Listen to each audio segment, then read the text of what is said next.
Peter Little from Lush Desserts Co. Today we're going to be making our lemon dessert curd. And our lemon dessert curd is exactly as you'd expect a chef to make it in a hotel.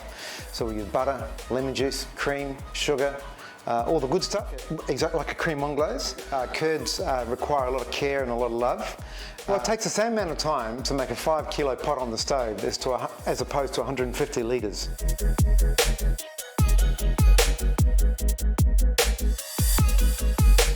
This is smart. So here a chef can focus on what he's going to do and do it very quickly, very efficiently, and he can produce literage, serious literage. So 100 years ago, this is what chefs in a Scoffier's kitchen would have used, where in 2021 we use the Metos Viking.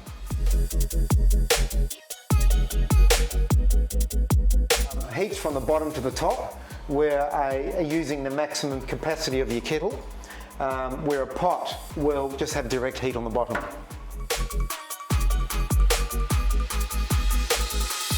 We waited for the 4G kettles to come in because they're freestanding and very easy to install. So like all good things, worth the wait.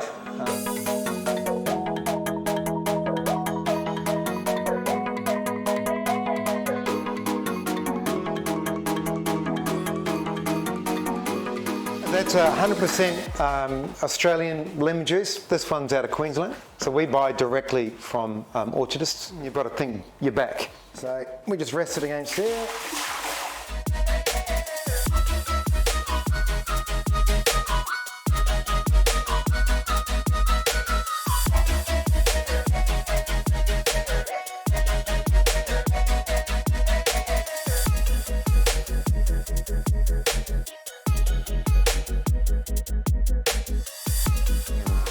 So just start nice and gentle. Better for the gearing, better for the kettle. You want your kettle to last for many, many years, so treat it gently. Having mechanical sympathy with your equipment is a smart business idea.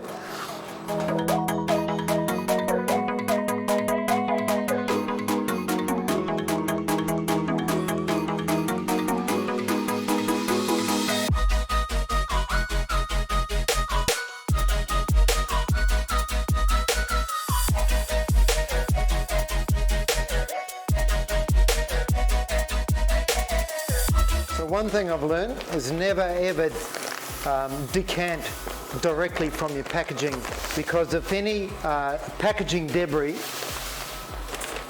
falls straight into your mix, it's likely to be missed by everybody. It'll go through your machinery and someone will find a piece of plastic in your product.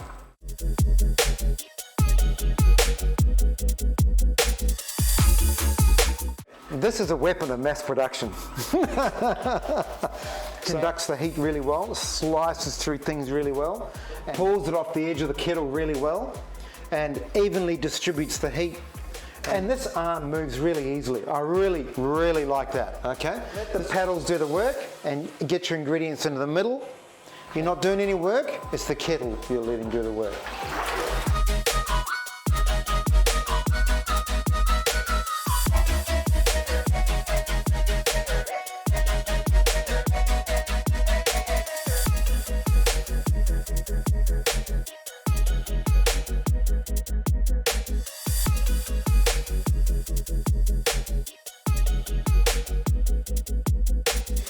Yeah, get a little bit of pressure out.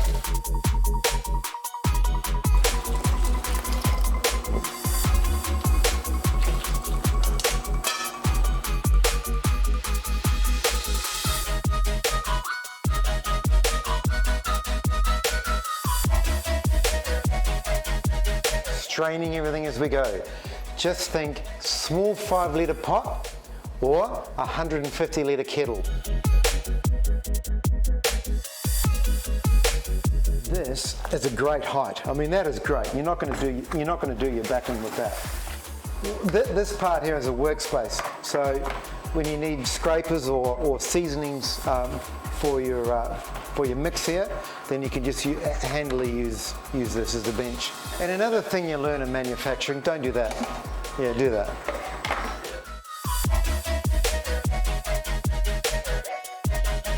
So you're not down here fiddling with controls and water and debris is landing on it.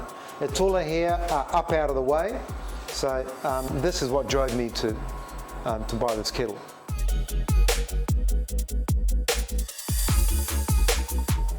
Now these are good safety devices. When this is down, then the kettle's in operation, so it automatically stops when you lift it.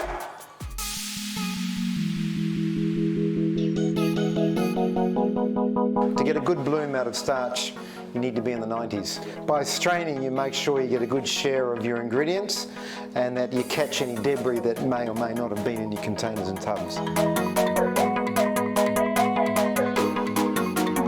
The good thing about this, the Metos Viking, is that when you get the temperature you want, you can put it on 0 and it instantly stops cooking. And it will hold that temperature until you start adding other ingredients to it, then you'll have to start applying heat again. We're HACCP accredited, so we have to show temperatures and sign off on our temperatures. So we verify our probe thermometer that gets calibrated every 3 months. So that is also how we make sure everything's in sync and everything is calibrated.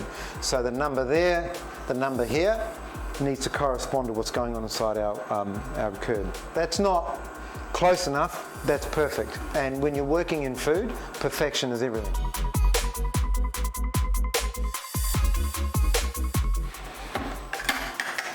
And the taps are a great idea.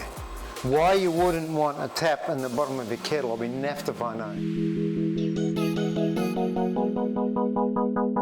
There's a lot of heat and a lot of pressure inside the jacket, so because we're evenly distributing the heat against it, it's doing its thing. So if you add egg directly into it, you'll end up with an egg shock. The last thing you want is egg shock. Yep. All you're going to do is create a large omelette.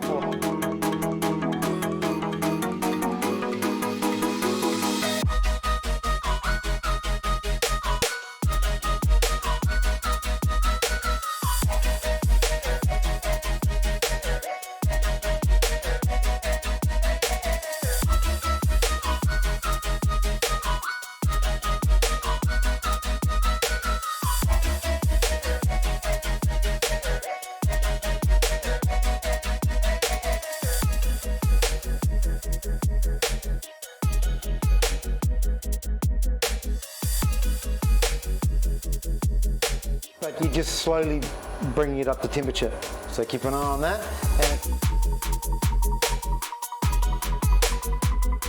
It's check, double check all the way along the line. So what goes into the supermarket is perfect. It's created the perfect temperatures. We're in the food game. People eat it. This product will end up in Coober Pedy, it'll end up in Darwin, it's going to end up in Perth. The person that wraps it has verified that the seal is there, and the person that boxes it verifies that the use buys and the production numbers are all easy to read for the customer when they pick it up off the shelf. That's called 100%.